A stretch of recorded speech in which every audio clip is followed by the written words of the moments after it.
Well, John, you know, the old mule died. We had to have another mule, and of course got to pay for that. And we had to have seed, and feed, and fertilizer. I got to take that out. Well, now, John, you know, the boll weevils were pretty bad last year. We got to have some boll weevil poison. Let me see how much that comes to. Oh, yes, you know, John, your daughter took sick, and you called me to tell me you needed a doctor. I had to see about that, so I had to go between you and the doctor. You know, the doctor needs money.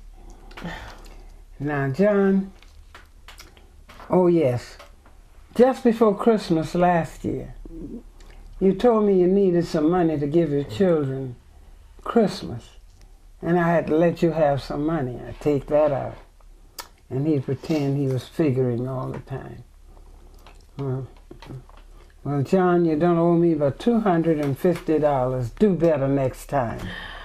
That's the pay for the husband, the wife, and the 6 or 7 children. That was the pay. And when we noticed that these people weren't getting anything, working the whole family, we thought it was just ridiculous, because I knew nothing about the farm, not in any way, because I was brought up in the city. My husband was born and reared on a farm, but his people owned 140 acres, I think, and he gave a certain amount, a certain part of that to a school, to establish a school in that community. Mm-hmm. And I guess he knew more. Well, he was there longer and had tenants to talk to him. But that was ridiculous, to think that they would work all the year. And if they said, "No, Mr. Charlie, I made 8 bales of cotton," you dispute my word? And that meant that was trouble right there. This Negro is too hanky. He knows too much. Get him off of my place. And then they would come up with some bogus thing and let him go.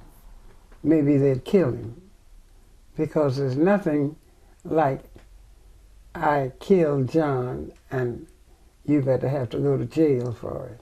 Mm. It was nothing like that. But people were killed and people disappeared, and there's nothing you could do. So we were telling them, now what you must do is to get off of this farm. Just get off. If you have any relatives up north or anywhere, you get them to loan you money or to buy a piece of property out here, whether it's 5 acres or whether it's 50 acres. Just go on and buy some land that the people would know that you are independent. If you make 2 bales of cotton, that's better than none at all. Right. So this is what we had to work through for years. Then my husband said, "You know one thing? These people are not first-class citizens." I said, "Okay, now we are going to make them first-class citizens." Then we began to hold meetings at night in church with lamp lights to teach them how to make out those applications. And they were just 1 1/2 pages at that time. Mm-hmm. Or teach them how to write their names and know their names when they saw it. So we did all of this. Then the system turned on us. You got to stop this thing. You got to get out of town. You better not be seen on the street. And the telephone would ring every 5 minutes from 7 o'clock in the evening until 7 o'clock at night. Get out of town. You'd better be seen on the street. And everything we tried to buy, the price went up. There's somebody shot in the house, shot right over my son's head. Oh no. It's a good thing it didn't kill him. But this is what we had to endure. But we just kept on telling these people, a voteless people is a hopeless people. You want to be a citizen of the city in which you live, or a citizen of the state of Alabama or the United States, you are going to have to make your place that you're going to live in the United States. You have got to declare yourself a citizen by registering and voting. And all of these things that we endured, nobody fighting. Then they would turn our people against our people. They were afraid, and I can understand. I can understand that. And when one fellow that my husband had sent to school, he came back and was the principal of a school, and after my husband passed, he said that he tried not to be on the same street. If he saw him walking down the street, or if he saw me walking down the street, he would get on the other side, because he didn't want white people to know that he associated with me. Just that fearful. Yeah. And to show you how fearful it was, Dr. King didn't come in until January the 2nd, 1965. But my husband died before he came in. He sent a guy by the name of Bernard Lafayette. Bernard Lafayette started with the young people in the schools and high schools and colleges. And he had organized them. So when my husband passed, he said to a minister, I would like to have a memorial for Mr. Boynton. And the minister said, oh yes, I'd like for you to do it. But when he went to the deacon says, oh no, you don't. You know white folks don't like him, and I'm scared of him. So when that was said, he said, well, I'll have it in the street. I'll have it right there in front of the church. I'll have it on the street. Finally they said, well, okay then, you can have it here. But the sheriff said, all full-blooded white men come to my office, be sworn in and be given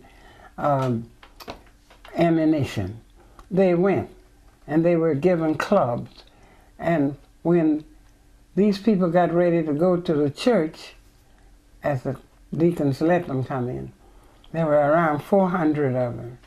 And they had to come through the line of deputized sheriffs, where these sheriffs had been deputized by the high sheriff. And that was on Friday evening.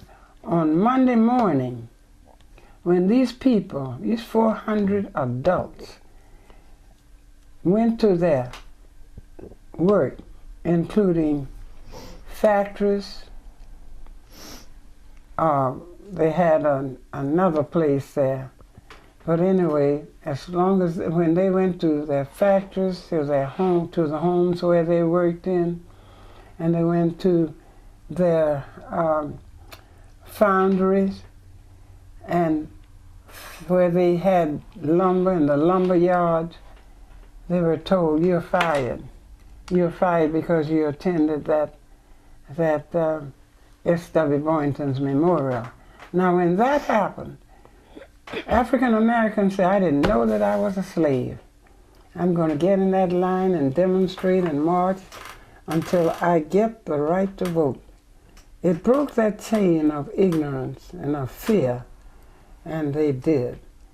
They got in the lines and they went to jail. These are the adults now because the youth had been doing it all the time. Well, I just want to say thank you, Miss Boynton, for letting me interview you for my gerontology class. You have really lived some interesting years and have done a lot of interesting things. And I just want to say to the people that are watching this video that Miss Amelia Boynton Robinson has a Facebook page, and if you would like to know more about her and and the things that she has done in her life, you can visit her Facebook page.